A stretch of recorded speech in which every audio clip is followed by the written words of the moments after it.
नमस्कार, मैं हूं अभिषेक उपाध्याय। आप देख रहे हैं टॉप सीक्रेट। ये कहानी है कुमार विश्वास की पत्नी मंजू शर्मा की, जिन्होंने हाल ही में इस्तीफा दिया है। राजस्थान हाईकोर्ट की बेहद ही तल्ख टिप्पणी के बाद हाईकोर्ट ने अपनी टिप्पणी में कहा कि मंजू शर्मा ने इंटीग्रिटी कंप्रोमाइज की है। राजस्थान लोक सेवा आयोग की परीक्षा की इंटीग्रिटी को कंप्रोमाइज किया है और ये मामला था एसआईएन की सब इंस्पेक्टर की भर्ती परीक्षा की। साल 2021 था। मंजू शर्मा राजस्थान लोक सेवा आयोग की सदस्य थी और उन पर आरोप लगा कि जो फर्जीवाड़ा हुआ है इस भर्ती में, उसमें मंजू शर्मा भी एक किरदार थी और इस टिप्पणी के बाद उन्होंने इस्तीफा दे दिया है। अब यहां पर कई सवाल खड़े हो गए हैं। कुमार विश्वास खुद को काव्य की परंपरा का, विचार की परंपरा का, काव्य चरित्र की परंपरा का स्वघोषित स्तंभ करार देते हैं। जब वे बातें करते हैं तो कभी निराला की बात आती है, कविवर निराला, कभी जयशंकर प्रसाद की बात आती है, कभी मुक्तिबोध की बातें करते हैं, कभी दुष्यंत कुमार की बातें करते हैं। उनकी बातों को आप सुनेंगे तो उसमें राम दिखेंगे, कृष्ण दिखेंगे, राम की मर्यादा दिखेगी, उसमें राम राज्य दिखेगा, उसमें आदर्शों की स्थापना का संकल्प दिखेगा और उसमें सिर्फ और सिर्फ सत्य का विकल्प दिखेगा। लेकिन जमीन पर क्या हो रहा है कुमार विश्वास जी? ये आपकी पत्नी का जो नाम आया है इस राजस्थान लोक सेवा आयोग की एसआई परीक्षा के फर्जीवाड़े में, ये आपकी पत्नी ने जो इस्तीफा दिया है ये हाईकोर्ट की टिप्पणी के बाद किया है। लेकिन नाम क्या पहली बार आया है? पहले से नाम अखबारों में छप रहा था इस मामले में, मगर इंतजार था शायद हाईकोर्ट की टिप्पणी करने का, जिसके बाद उन्होंने इस्तीफा दे दिया है। अब आप सोचिए कि जिस आदर्श की, चरित्र की, नैतिकता की बातें कुमार विश्वास करते हैं वो कहां पर आकर के खड़ी होती है। एक वो दौर था और ये वही कुमार विश्वास हैं जो चर्चा में रहते हैं, चार्टर्ड प्लेन से सफर करने को लेकर चर्चा में रहते हैं, जो चर्चा में रहते हैं, जो ब्रांडेड वस्त्रों के जो ब्रांड हैं उन ब्रांड को प्रमोट करने के सिलसिले में चर्चा में रहते हैं। ये चर्चा में रहते हैं राजसी पार्टियों को लेकर के, ये चर्चा में रहते हैं प्रभु श्री राम के चरित्र की कथा का बखान करने के बदले में लाखों की रकम लेने को का जो इनका लाखों की रकम का पारिश्रमिक होता है उसको लेके चर्चा में रहते हैं। कविता की परिभाषा बदलने वाले ये आज के ऐसे कुमार विश्वास हैं जिन पर एक बार तो विश्वास करना मुश्किल होगा कि क्या ये काव्य की परंपरा है। ये उस दौर की परंपरा से क्या मेल खाती है जहां पर काव्य के स्तंभ महाप्राण सूर्यकांत मणि त्रिपाठी निराला हुआ करते थे। वे निराला जिन्होंने अपनी बेटी के लिए लिखा कि धन्य में पिता निरर्थक था, कुछ भी तेरे हित ना कर सका, कि हे मेरी धन्य, मैं निरर्थक था, पिता के तौर पर मेरा कोई वजूद नहीं था, मैं तो तेरे लिए कुछ कर ही नहीं सका। ये उन निराला की कहानी है। उनकी बेटी सरोज जो कम उम्र में ही इस धरती को छोड़ करके, उनकी गोद को छोड़ करके ईश्वर के पास चली गई, उसके वियोग में उन्होंने लिखा, सरोज स्मृति में लिखा। और आगे वो लिखते हैं कि जाना तो अर्था गमो पाए, पर रहा सदा संकुचित काय, कि पैसा तो मैं भी कमा सकता था, अर्थ मैं भी कमा सकता था, मुझे भी तरीके मालूम थे, पर रहा सदा संकुचित काय, लेकिन मेरी कभी हिम्मत नहीं पड़ी। ये हिंदी के महाप्राण कवि निराला लिखते हैं कि मैं सत्य और आदर्श के रास्ते से भटकूं, ये मेरी हिम्मत नहीं पड़ी। जाना तो अर्था गमो पाए, पर रहा सदा संकुचित काय, लखकर अनर्थ आर्थिक पथ पर, हारता रहा मैं स्वार्थ समर, कि मुझे लगता था कि अनर्थ हो जाएगा, उस रास्ते पर जाऊंगा और इसीलिए मैं इस समर में, इस युद्ध में लगातार हारता रहा। ये निराला लिखते हैं। आप सोचिए कि कविता की यात्रा उस महापुराण निराला से शुरू होती है। ये यात्रा, इस आधुनिक यात्रा की बात कर रहा हूं, जहां पर वो आज के प्रयागराज, तब के इलाहाबाद की गलियों में, जहां पर वो दारागंज में, जहां यूं ही घर से निकल जाते हैं और अभाव की सड़क पर चलते हैं। अभाव की सड़क पर उनको नहीं पता होता है कि आज का भोजन मिलने के बाद कल के भोजन का क्या होगा। और वो सरस्वती पुत्र निराला उस अभाव की सड़क पर चलते हुए अपनी कलम को समृद्ध करते हैं और हमारे हृदय के लिए हमेशा हमेशा इतिहास के पन्नों पर महाप्राण के रूप में अमर हो जाते हैं। ये उस निराला की सड़क की कहानी है, ये उस निराला के जीवन के संघर्षों की सड़क की दास्तां है। वो कुमार विश्वास जिन चार्टर्ड प्लेन में सफर करते हैं, जिस लाइफ स्टाइल को वो जीते हैं, और जिस तरह से वो नाम लेते हैं मुक्ति बोध का, मुक्ति बोध। हिंदी कविता के एक और शलाका पुरुष कुमार विश्वास को मुक्ति बोध से सीखना भी तो चाहिए कि मुक्ति बोध ने क्या जीवन जिया और आज के कवि क्या जीवन जी रहे हैं, क्या विलासितापूर्ण जीवन शैली है उनकी, उनके परिवार में किस तरह के नाम आ रहे हैं। राजस्थान लोक सेवा आयोग के फर्जीवाड़े और घोटाले में नाम पत्नी का, और कहां मुक्ति बोध जो लिख गए अपनी प्रसिद्ध कविता अंधेरे में कि ओ मेरे सिद्धांतवादी मन, ओ मेरे आदर्शवादी मन, अब तक क्या किया जीवन क्या जिया। मुक्ति बोध पूछते हैं कि अब तक तुमने क्या किया, अपने मन से पूछते हैं तुमने ये जीवन क्या जिया। उदरम भरी बनकर अनाथ बन गए, भूतों की शादी में कनात से तन गए, किसी व्यभिचार के बन गए बिस्तर, जिंदगी बन गई निष्क्रिय तल घर। तुमने जिंदगी में क्या किया, ये मुक्ति बोध सवाल पूछते हैं। क्या कभी कुमार विश्वास को इन सवालों पर मंथन करने की आवश्यकता नहीं महसूस हुई?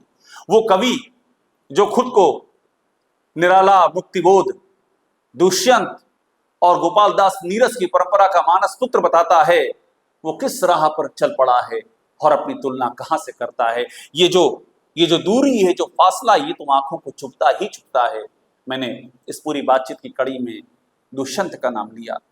सोचिए, दुष्यंत किस तनी हुई रीढ़ के साथ अपनी बातें कहते हैं। दुष्यंत की जिंदगी में कभी भी पैसों के पीछे, विलासता के पीछे, भोग के पीछे ये भागना नहीं था, कभी समझौते नहीं थे।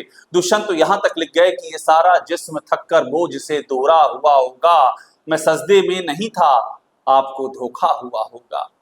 कभी उन्होंने सजदा नहीं किया, कभी सिर नहीं झुकाए व्यवस्था के आगे। और ये कुमार विश्वास की कहानी है। कभी आम आदमी पार्टी के हमनवा हो लिए, कभी बीजेपी के साथ में सट लिए, राम राज्य की बात करने लगे, तो कभी उनकी पत्नी कांग्रेस के शासनकाल में अशोक गहलोत की सरकार में एक बहुत ही महत्वपूर्ण पद पा करके राजस्थान लोक सेवा आयोग की सदस्य बन जाती हैं। कोई उनसे पूछे कि इसके पहले का आपका बैकग्राउंड क्या रहा और अचानक से आप यहाँ पर कैसे पहुंच गई, क्या इसका कोई जवाब दे, कोई जवाब होगा? क्या वो इसका कोई जवाब दे पाएंगे? दरअसल ये कहानी, ये सत्य और असत्य के बीच लगातार संघर्ष की कहानी है। मैंने आपसे जयशंकर प्रसाद का नाम लिया था, काशी की गलियों में भटकने वाले जयशंकर प्रसाद, जिन्होंने कामायनी जैसा महाकाव्य लिख दिया। आज तक हम याद करते हैं जयशंकर प्रसाद, उनकी कहानियों को, उनकी कविताओं को, उनके काव्य की धारा को आज तक याद करते हैं।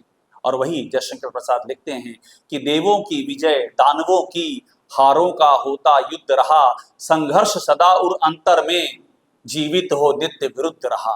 तो संघर्ष तो हमेशा व्यवस्था के विरुद्ध होता है। कुमार विश्वास जी ये व्यवस्था से सट करके, ये नेताओं की तारीफ करके, ये नेताओं को उनकी प्रशस्ति के राज सिंहासन पर बिठा करके, ये सरकारी कवि सम्मेलनों में लाखों रुपए लेकर के, चार्टर्ड फ्लाइट से घूम करके, आपकी पत्नी राजस्थान लोक सेवा आयोग की सदस्य बन करके, उसके बाद घोटालों में नाम आकर के, फिर इस्तीफा देने पे मजबूर होकर के, ये आप क्या जयशंकर प्रसाद की परंपरा का अनुकरण कर रहे हैं?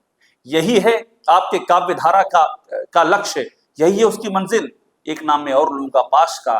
दोस्त, मैं चाहूंगा कि आज कुमार विश्वास सोचें कि किस राह पर जा रहे हैं वो। पाश, पंजाबी के मशहूर कवि पाश, जिनका जन्मदिन भी भगत सिंह के जन्म के दिन रहा और जिन्होंने आखिरी सांस भी उसी रोज ली। वो पाश लिख गए हैं, पाश जिंदगी के बारे में लिख गए हैं कि पुलिस की मार सबसे खतरनाक नहीं होती, गद्दारी लोभ की मुट्ठी सबसे खतरनाक नहीं होती, बैठे बिठाए पकड़े जाना बुरा तो है, सहमी सी चुप में जकड़े जाना बुरा तो है, पर सबसे खतरनाक नहीं होता। सबसे खतरनाक होता है मुर्दा शांति से भर जाना, ना होना तड़प का, सब कुछ चुपचाप सहन कर जाना, घर से निकलना काम पर और काम से लौटकर घर आना, सबसे खतरनाक होता है हमारे सपनों का मर जाना। तो कुमार विश्वास इस बात को समझिए कि अगर ये सपने मर गए तो ये जो चार्टर्ड प्लेन है, ये जो विलासिता की उड़ान है, ये जो राजसी पार्टियां हैं, जो नेताओं के साथ में साहचर्य है, ये जो सत्ता की प्रशस्त में गाए गए गीत हैं, ये सिर्फ और सिर्फ एक चारण और दरबारी कवि से ज्यादा आपका आकलन नहीं करेंगे। और इस इतिहास में चारण और दरबारी कवि की नियति को प्राप्त होने से बड़ा अभिशाप दूसरा नहीं है, ये भी आपको ध्यान रखना चाहिए। गोपाल दास नीरज की आप बड़ा नाम लेते हैं, गोपाल दास नीरज को आप अपना मानस गुरु और क्या क्या कहते हैं। कि आपने गोपाल दास नीरज की कविताएं नहीं सुनी है? कि आपको उन कविताओं का मर्म नहीं पता है? नीरज जो लिख गए हैं कि मानपत्र में नहीं लिख सका राजमहल के सम्मानों का। मैंने कभी राजमहल के सम्मानों में मानपत्र नहीं लिखा है।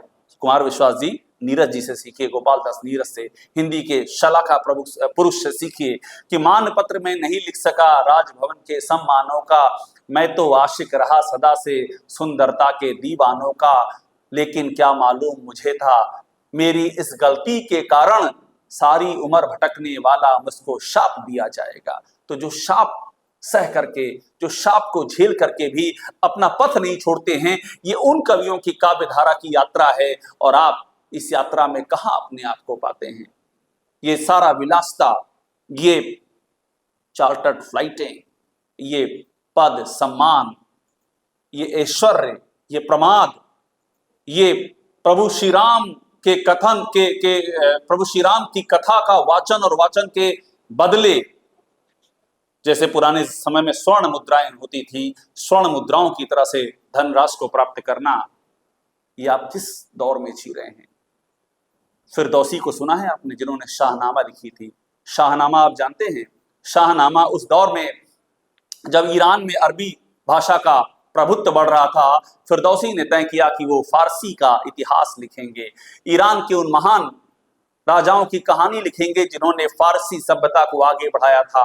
और उन्होंने फारसी के शब्दों का मैक्सिमम प्रयोग करके शाहनामा लिखी। उस समय सुल्तान था महमूद गजनवी, और गजनवी ने कहा कि वो 60,000 शेर लिखें, हर शेर के बदले वो 1 दिनार के एक स्वर्ण मुद्रा देगा, 60,000 स्वर्ण मुद्राएं देगा। बाद में सुल्तान पलट गया।